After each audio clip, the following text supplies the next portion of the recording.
안녕하세요. 매일 말씀 10분 강론 연중 13주간 목요일의 말씀입니다. 마태복음 9장 1절에서 8절을 봉독합니다. 그때 예수님께서 배에 오르시어 호수를 건너 당신께서 사시는 고을로 가셨다. 그런데 사람들이 어떤 중풍병자를 평상에 누여 그분께 데려왔다. 예수님께서 그들의 믿음을 보시고 중풍병자에게 말씀하셨다. 얘야, 용기를 내어라. 너는 죄를 용서받았다. 그러자 율법학자 몇 사람이 속으로 이 자가 하느님을 모독하는군 하고 생각하였다. 예수님께서 그들의 생각을 아시고 말씀하셨다.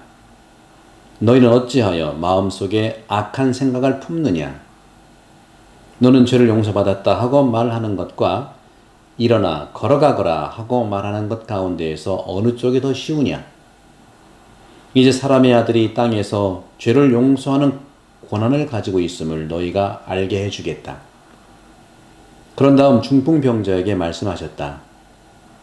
일어나 내 평상을 가지고 집으로 돌아가거라. 그러자 그는 일어나 집으로 갔다. 이 일을 보고 군중은 두려워하며 사람들에게 그러한 권한을 주신 하느님을 찬양하였다. 주님의 말씀입니다. 그리스도님 참여합니다. 네, 오늘 복음 중풍병자 걸린 분에 대한 치유죠. 여기서 오늘 복음에 사람들이 어떤 중풍병자를 평상에 누여 주님께 데려왔습니다. 이 은유적으로 보면은요, 이 중풍병이라고 하는 사실을 성경에서 보게 되면은 몸에 대한 중풍만이 아니고요, 영혼에 대한 중풍, 영혼의 중풍, 또 영의 중풍 이런 말도 쓸 수가 있습니다. 이런 행동의 중풍뿐만 아니라 생각의 중풍과 마음의 중풍까지도 말씀하시는 것이죠. 사실 신약 성경에서 예수님의 치유는요, 중풍을 낫게 해주시지만 모든 치유가 그렇습니다. 근본적으로는 영적인 치유예요. 영적인 치유까지 바라보는 것 때문에 그렇습니다. 이것은 바로 이 중풍, 마음의 중풍, 영혼의 중풍, 또 영의 중풍이라고 한다는 것은 영적으로 약해진 그런 모습을 얘기하는 영적으로 약해진 모습이죠. 물론 현대 심리학, 정신의학에서는 마음의 병 또는 조현증 이렇게 표현을 하고 있죠. 상당한 의학적인 접근은 분명합니다. 영적인 약함이라는 것을 저는 말하고 싶어요. 대데레사 성녀께서도 이렇게 말씀하셨어요. 지옥이 뭐냐 했을 때 지옥. 대데레사에게 지옥이라고 하는 것은 일종의 포장인데 어떤 포장?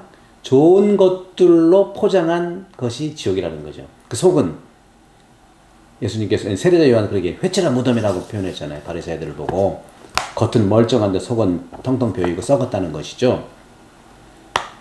그것처럼 실현되지 않은 어떤 좋은 지향이라는 거죠. 그것들이 이제 실현되지 않은 지향만 좋은 거예요. 이것들이 일종의 지옥의 모습을 행하는 것이 아닌가. 지옥은 전혀 액션이 없어요. 그런 점에서. 그렇기 때문에 우리 모두는 하느님의 은총의 도움으로만이 오직 그것들을 실현할 수 있는 단계에 있다 하고 믿어야 되겠습니다. 그러면서 주님께서는 그들의 믿음을 보시고요, 중풍병자에게 말씀하셨죠. 얘야, 용기를 내어라. 너는 죄를 용서받았다 하고 확실하게 말씀하십니다. 사람들은요, 몸의 치유를 바랍니다. 당연하죠. 몸이 아픈 것이 굉장히 힘들잖아요. 여러 가지. 하지만 예수님은요, 영적인 치유를 약속하십니다. 영적인 치유. 그런 점에서는 오히려 현대인들에게 예수님의 치유 방법은 절실합니다. 그런 차원에서 영적인 치유라고 하는 것은 한마디로 신학적으로 죄의 용서예요. 우리가 얼마나 죄의식을 가지고 있습니까? 죄의식을 털어놓고 죄가 용서받은 걸 통해서 우리는 몸의 병도 낫는다는 것이죠. 이건 확실합니다. 그렇기 때문에 예수님의 용서, 세례성사라고 하는 것은 그동안 지었던 모든 죄로부터의 해방입니다. 새로 태어나는 거니까요. 그런 점에서 우리가 묵상을 해보면 이 악이라고 하는 것이죠. 악. 죄라고 하는 것이죠. 특히 그래서 죄악이라고 하는데, 이 악이라는 것은 두 가지 종류가 있어요. 첫 번째는 물리적인 악입니다. 육체적인 악이죠. 예를 들어 병이라든가 고통이라든가 또 죽음이라든가 또 허망함이라든가 이런 것들이 악이 첫 번째 종류고요. 두 번째 종류는 윤리적인 악이에요. 다시 말하면 죄라고 하는 것이죠. 죄. 따라서 예수님 시대 때도 마찬가지지만 예수님이 오늘 복음에서 용기를 내어라 너는 죄를 용서받았다 했을 때 그 죄는 바로 그런 의미라는, 첫 번째는 병이지만 두 번째는 여기서 분명히 말씀하신 것처럼 죄에 대한 용서예요. 그 완벽한 치료죠. 몸도 낫고 마음의 병도 낫고 몸의 병, 마음의 병 완전히 전인적으로 치료를 해주신 분이 예수님이라는 것이죠. 여러분들, 그러니 몸은 몸대로 맡기지만 영은 영대로 주님께 맡기십시오. 그런 점에서 이러한 두 가지 악 사이에서 어떤 연결점이 있다는 걸 우리는 발견할 수가 있습니다. 성경은 분명하게 가르칩니다. 죄는 무엇이냐? 죄의 원인이 뭐냐? 바로 죄의 원인은 모든 악의 원인이 있다는 것입니다. 역시 마찬가지로 물리적인 그러한 그 악도 마찬가지라는 거죠.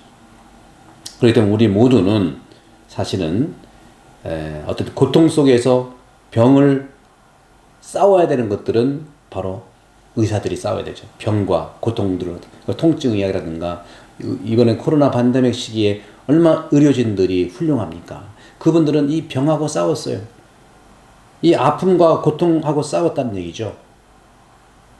또 한 가지, 우리 인간성의 어떤 독지가들이라는 것이죠. 인간성의 독지가들. 우리는 그런 점에서는 의료진들, 간호사들에게 감사해야 돼요.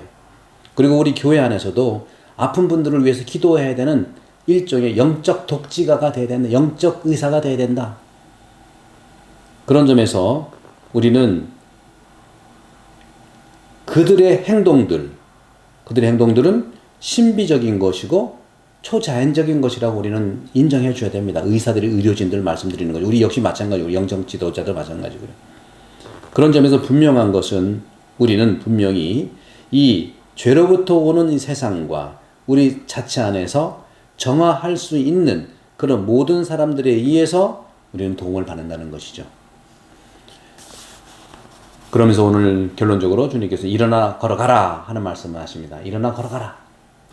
프랑스 르르드 성지에서 발생한 기적을 목격하는 증거들을 말하고 있잖아요. 성체 거동을 하는 순간 한 병자가 순간적으로 일어나 두 발로 섰다는 기적도 있죠. 성지에서 이러한 진행자들은 군중의 열광을 제지하려고 또 혼란이 생기지 않도록 즉시 그를 침대에 눕히곤 했답니다. 예수님께서 행하셨던 것들처럼 오늘도 기적들이 일어난 것일까요? 그러면 그것은 어떤 의미가 있는가요? 의미가 무엇일까요? 건강을 위한 기적들이란 하느님의 힘과 능력에 높이 찬미와 찬양을 올리는 것입니다. 그런데 성경에서 병이 죄의 결과라면 기적적인 몸의 치유는 영적 치유의 표징입니다. 하지만 영적 치유 자체가 기적이라고 생각할 수는 없는 것이죠. 그럼에도 불구하고 실제로 교회 안에서 영적 치유라는 것들이 매우 자주 확인됩니다. 그러면 오늘 복음에서 일어나 걸어가라 하는 예수님 말씀 도대체 무엇을 의미할까요? 영적 중풍의 형태를 낫게 해달라는 우리 믿는 이들의 모든 고백을 다시 찬양하는 것이 아닐까요? 그렇다면 이런 경우 마치 히브리 사람들처럼 우리도 경탄과 인간들에 대한 비슷한 능력을 주신 하느님께 영광을 드리는 것이라고 표현해야 할 것입니다. 여러분들, 오늘 주님께서 말씀하신 중풍병자에게 몸의 중풍뿐만 아니라 영혼의 중풍, 영의 중풍까지도 치유해진 전인적 치유입니다. 우리 모두 아프고 힘들 때 주님께 의탁하십시다.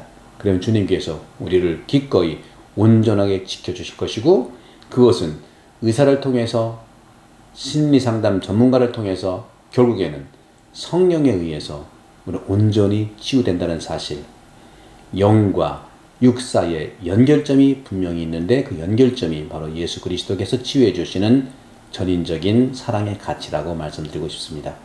여러분 모두 지금 어려운 코로나 팬데믹 시기에 영적 치유의 순간이 되기를 기도하겠습니다. 주님의 강복을 드리겠습니다. 성부와 성자와 성령께서는 여러분 모두에게 강복합니다. 감사합니다.